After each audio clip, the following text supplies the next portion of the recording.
fade slow, but I still see the ghost of truth haunting me. Yeah. The truth don't die. It just decays while we look away.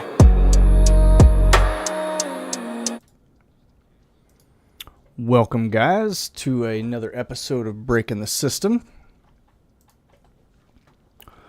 Tonight, we have something special for you.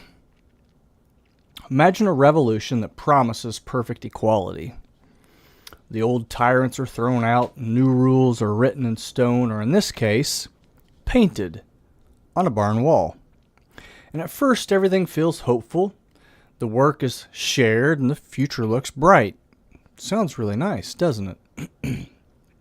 Then, quietly, almost invisibly, the rules start changing. One small word at a time, one exception for the greater good, quote unquote. One slogan repeated louder to drown out uncomfortable questions, and before most even notice, the new leaders are living better than the old ones ever did, while telling everyone else to work harder and to be grateful. That's not a headline from today. That's the quiet genius of George Orwell's Animal Farm. And it's expectedly why this 1945 novella feels like it's being rewritten in real time in 2026. I'm your host, and welcome to the show. Today we're doing a full, no spoiler, bared deep dive into Animal Farm. We'll walk through the story step by step, unpack the real historical events into its allegorizing the Russian Revolution and Stalin's rise, explore how Orwell crafted this warning during World War II, and examine why its central mechanism, the slow day-by-day erosion of ideals, keeps landing harder every year. Now keep in mind, there is a new animated adaptation that's coming out, I believe, this weekend. And it stars people like Seth Rogen and Woody Harrelson. Check it out. Preview looks pretty good. Okay. And more. So there's never been a better time to revisit the original book and to talk about it. By the end of this episode, hopefully you will see the barn wall with fresh eyes and maybe start noticing a few ladders leaning against the walls in your own world. The curtains rise, the lights burn bright. You're blinded now, can't see the fight. Smoke and mirrors, they lead the way. Fooling hearts night after day. Welcome to the show, it's all pretend. The smiles, the lies, the perfect end. All right, guys, welcome to episode 60, I believe. 60, the big 6-0. Today's title, or tonight's title, is Animal Farm 2026, One Commandment at a Time, How the Pigs Keep Winning. Hope everyone is doing well out there and is safe. We've had a couple of tornado warnings go off tonight, so hopefully all the listeners are safe at home, under their roofs, dry. And with that, let's jump into this podcast tonight. Kind of got something going on with the old vocal cords, so hopefully we get through it. But nevertheless, let's head to Manor Farm. Boom, boom, boom. So first, let's talk about George Orwell. His real name was Eric Arthur Blair, and he was born in 1903 and lived a life that gave him a front row seat to the dangers of concentrated power.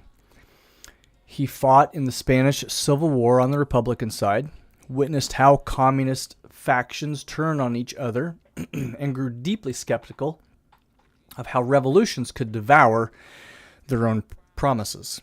he wrote Animal Farm between 1943 and 1944, while Britain was allied with Stalin's Soviet Union against Hitler.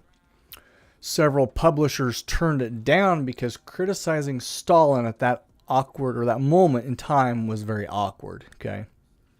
And so then it finally came out in 1945 as a short, sharp fairy tale story that packed a punch far beyond its size. And so the historical backbone in the Russian Revolution is by 1917, Russia was exhausted under Tsar Nicholas II, a ruler sent as out of touch and ineffective. And the February Revolution toppled the Tsar. Then the Bolsheviks, we're going to do more into those guys at another time because that is a very, very important story to learn about. Led by Vladimir Lenin, seized power in October with slogans of peace, land, and bread, and a vision of equality for the workers and peasants. After Lenin's death in 1924, Joseph Stalin outmaneuvered rivals like Leon Trotsky, used secret police, staged show trials, rewrote history through propaganda. Seen some of that lately. And turned the dream into a dictatorship. And millions suffered through forced collectivism and purges. Orwell turned this betrayal into animals taking over a farm. And so that's kind of the premise of the story. Okay. Now let's walk through the book itself so you can watch the slow corruption unfold in real time and see if any of these points match up with what's going on in your life or where you live or in your hometown. Okay? So it opens on Manor Farm where the animals suffer under lazy, drunken Farmer Jones. The stand in for the Tsar. Old Major, a respected old boar, echoing Marx and Lenin, gathers the animals and delivers a stirring speech about a free world, free from human exploitation, right? And he teaches them the revolutionary anthem, Beasts of England, and lays out principles of animalism. And so all throughout the book, the animals repeat this song, Beasts of England, kind of over and over and over. And it's kind of this repetitive thing that takes place. 3 nights later, Old Major does what? Well, he dies. But his ideas take root. And so one day, Jones forgets to feed the animals. In a spontaneous burst of anger, they drive him and his men off the farm. Victory, they thought. They rename it Animal Farm and proudly paint the 7 commandments on the big barn wall in big white letters. And here are those 7 commandments. Whatever goes upon 2 legs is an enemy. Whatever goes upon 4 legs or has wings is a friend. No animal shall wear clothes. No animal shall sleep in a bed. No animal shall drink alcohol. No animal shall kill any other animal. And, above all else, all animals are equal. Sounds pretty nice from an animal's perspective, from a barn's perspective, right? From a farm's perspective. So the sheep boil it down to a simple chant, 4 legs good, 2 legs bad. And the pigs, being the cleverest, take charge of organizing this new society. And so from this, we have Napoleon. He is the Stalin figure. He's ruthless and strategic. And Snowball is the Trotsky figure, idealistic and energetic. And so both of these guys, they rise as leaders. Squealer, the silver-tongued pig, becomes the master of explanation and spin. So basically, he's kind of like a lawyer almost. Like, he's very good at language and knowing how to say things to the other animals. And at first, life improves. It's all great. It's all grand. It's wonderful. The animals feel a surge of pride as they work together. Boxer, the massive cart horse, adopts two personal mottos. They are, I will work harder, and Napoleon is always right. And they successfully defend the farm in the Battle of the Cowshed against Jones's attempt to retake it, mirroring the Russian Civil War, right? And so those two things are kind of going to come back and bite Boxer in the end, right? That he will work harder. And so, like, we have to think about that. There's only so hard that we can work before we're working our fingers to the bone, right? You can't work harder every single day. Like, you've got to take some days off, and some days have got to be easier than others, right? It just is what it is, okay? And the second one, Napoleon is always right. I don't care who you are. I don't think that anybody is always right about everything. And so I think that is one of Boxer's major downplays, is that he thinks this guy is perfect. Whatever he says is amazing, and it's always right, and you can't do wrong, right? And that in itself, think of people on both sides of the aisle today. The left says something, well, they're always right. The right says something, well, they're always right. You can't always be right, right? And so the problem with that is we have nobody ever coming to the middle to converse, to exchange ideas, because they always think that each one is right. Okay? Back to our story. But the first cracks appear quickly, and the pigs claim the milk and the windfall apples for themselves, arguing it's necessary for their brain work for the good of the farm. I thought all animals were created equal. I guess not. Squealer assures the others, you don't want Jones to come back, do you? Most animals swallow their doubts. So you give them a villain while you're the villain. Yeah, that works good in politics, does it not? Then the real change begins quietly and at night. Kind of like a lot of legislators. Have you ever noticed how, like, the Senate and the House, even at both the state and the federal level, like, they pass a lot of these quote-unquote mysterious bills in the middle of the night at, like, 2 in the morning or 3 in the morning or 4 in the morning when, like, you and I are asleep, so we can't pay attention to what's going on. It's exactly what was happening here, okay? A pig is seen with a ladder and a bucket of paint, and the commandments start getting subtle qualifiers. No animal shall sleep in a bed becomes with sheets.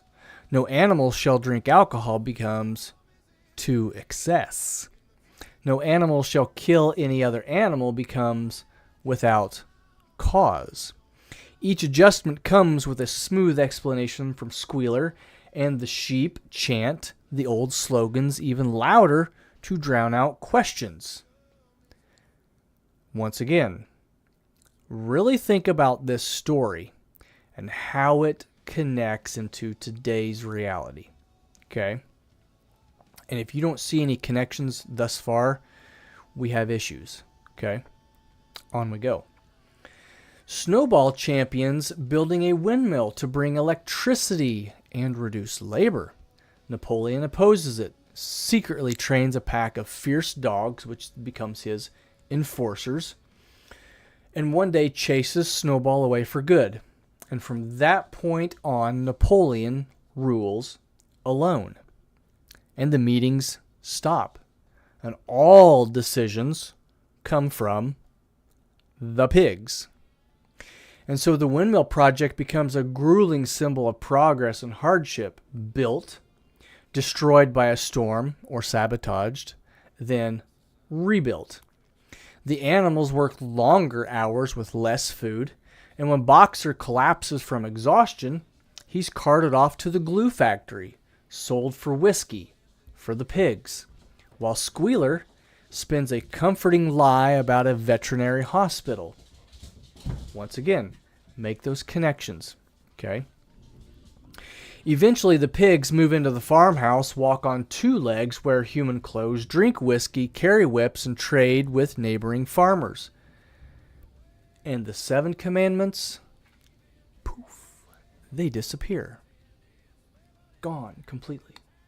Overnight. And in their place is one giant slogan that remains, and it reads, all animals are equal, but some animals are more equal than others. And the final scene is haunting. The other animals peer through the farmhouse window at the pigs dining with humans. They look from pig to man and from man to pig and back again. But already it is impossible to say which is which. And that slow incremental betrayal is what makes Animal Farm timeless and increasingly relevant. And the pigs don't rip down the barn wall in one dramatic night. What do? What have we been talking about? The definition of words, right? They edit it one letter at a time, always with a reasonable sounding justification. And over time, memory fades, but slogans get repeated. Most animals just want to keep working to avoid being in trouble, to go without food, to get whipped, right? Nobody wants that. The animals don't want that. Power does what power does when it's left unchecked, as so the story goes.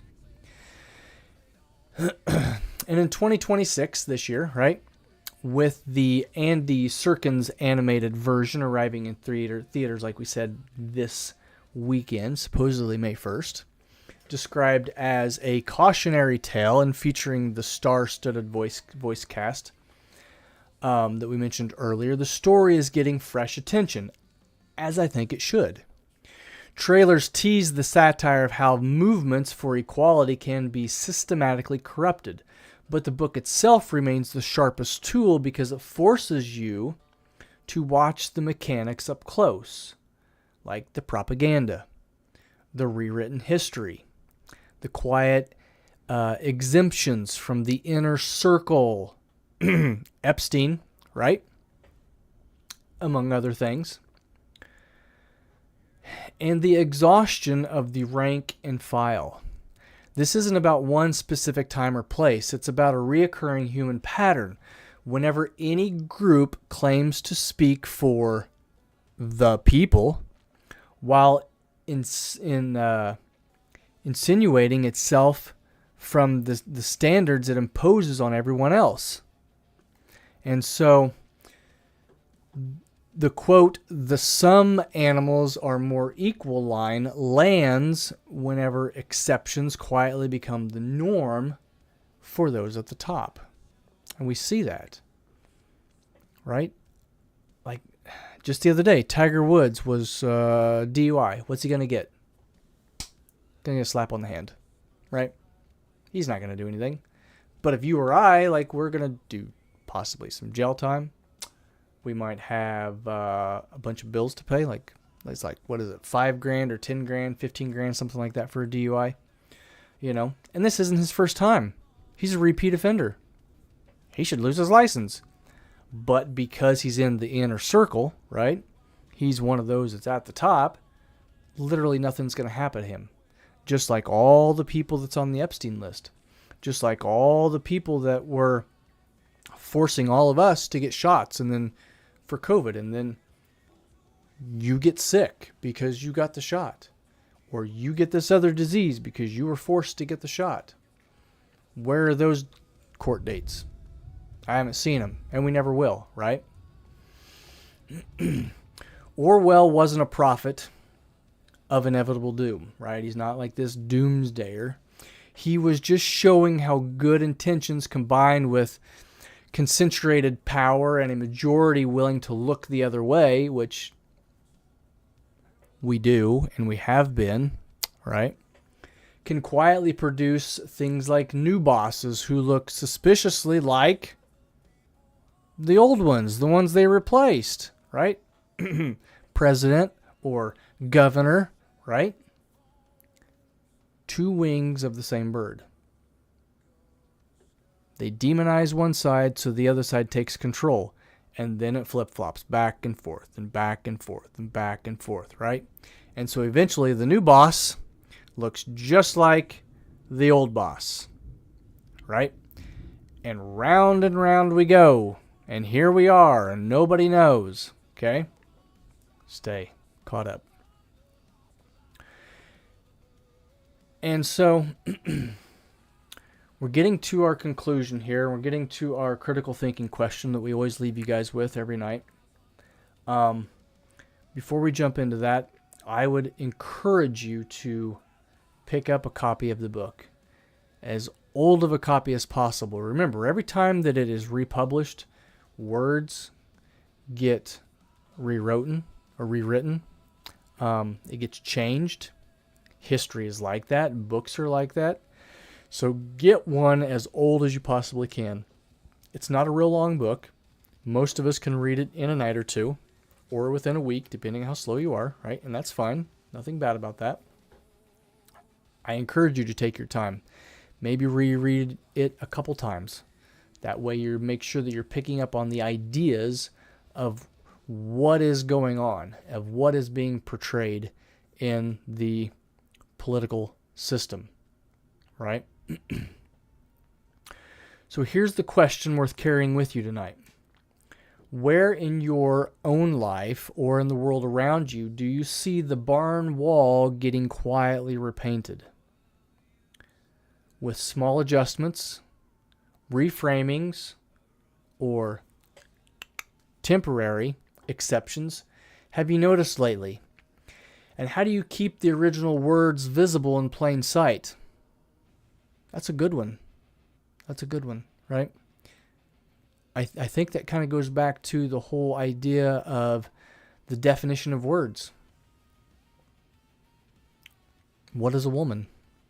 We've known for thousands of years what a woman was, but up until recently, there's a lot of people that doesn't know what the definition of a woman is, or they want to change the definition of a woman. And that's just one example, okay?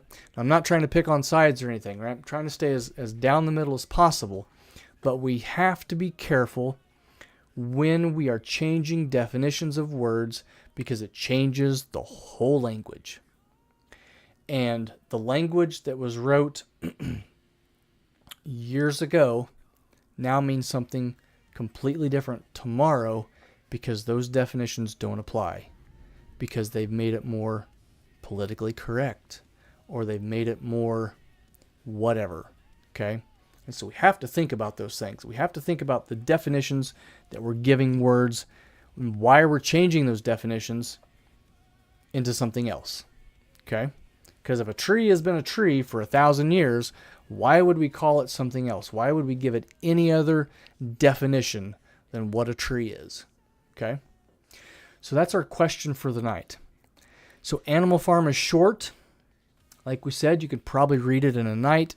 For those of us that are speed readers, I'm not one of those. You could probably read it in a couple hours. But it is very rewarding. And it, like I said, it is very rewarding to reread it multiple times. So pick it up or revisit it and then look around. Look at the world. Look at what's going on in your life and around your life with cleaner, clearer, fresher eyes. Because the pigs, and we know who the pigs are, they're always recruiting. But awareness is powerful defense. Okay? So thanks for spending time with us tonight on Breaking the System. If this episode has sparked thoughts, drop them in the old comment section. I'd love to hear what commandment tweaks you've spotted in 2026. I try to rebuttal as much as possible, right? Get that dialogue going back and forth. You guys leave those comments. I'll dialogue back and forth as much as I can, and I promise that I will try to stay as neutral as possible or rebuttal, and we'll have fun with it back and forth, right? That's what it's all about, okay? So with that, stay curious, stay clear-eyed, and we'll see you next time on Breaking the System. God bless. Take care.